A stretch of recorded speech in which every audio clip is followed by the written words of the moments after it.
Well, it's an interesting story, Yellow House.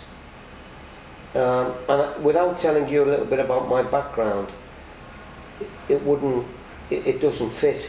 You know, it's got to fit. So it's my whole history of my life is in a way fitted into Yellow House. I'm an outsider, you know, and I'm an outsider by the way I look. I dress like this 7 days a week, no matter where I am, no matter who I'm with. I don't wear suits, ties, coats, shoes, you know, proper things. And the young people I work with, they're outsiders. And that's important for us because we're lost. Well, we were lost, yeah. But we know where we're going now and we know what we're doing. But at one point in all of our lives in Yellows, including me, society hurt us, and it hurt most of us very deeply. So Yellow House, first and foremost, is a place where you come to get healed. And I'll go back a little bit now. Why Yellow House? Why is it called Yellow House? How did it start? Well, believe it or not, it started when I was about 14 or 15. I'm 63 now. And it started because I used to go to the library when I was a kid, which is nothing exciting in one way, except that in them days there was no internet, there was no television. Most working class people like me didn't have a television. The library was a great source of reading, but in another way, as a boy living in a very tough working class area, I never told anybody I was going to the library, because boys didn't go to the library, you know. Yeah. 1964 I'm talking about, and must well be before your mum was born. And I used to sneak in the library, and I didn't take books out because I didn't want the librarian to sort of see what know what I was doing, because she knew everybody. It was a little community. But I used to just read books, and I was always looking for like adventures, maybe even a little bit of risque stuff. And I'd read the book and put it back on the shelf. And then one day I read a book and it said lust for life, and I thought lust meant sex, and I thought, wow, that looks interesting. There'll be lots of sex in it.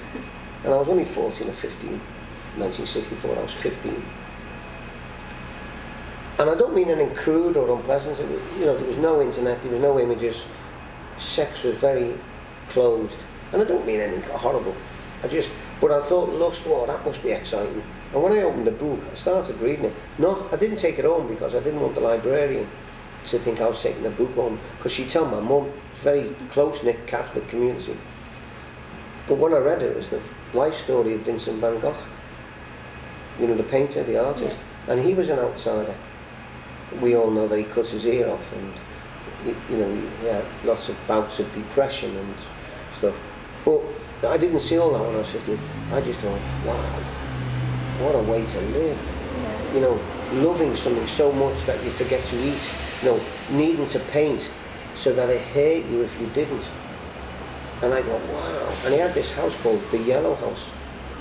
And he said in his book, I want my house to be always open, with the windows open, and with the door open. And when I'm painting, I want people to, because it was right next to the bakery, and he said, I want people when they come for their bread to see that an artist is as much a part of the community as their daily bread. I was only 15, and I thought, wow, that's what I want to be. I want to be Vincent van Gogh. Mm-hmm. Of course, life doesn't let you be, you know. You go to school, your mum and dad want you to do well in your exams, they want you to get a degree. You get a degree, you get a job. I got a big, very high management job. So looking at me now, by 1968, 69, I was wearing a tie, a suit, a briefcase. I used to get the 7:57 bus to work every day. Mm. I used to get the 5:09 home every night. I used to do the garden on a Saturday and wash the car on a Sunday. And I got to 30 and I thought, I don't exist. I'm nothing. Nothing means nothing. Money, a house. And I said, okay, now I'm going to be Vincent van Gogh. So I left.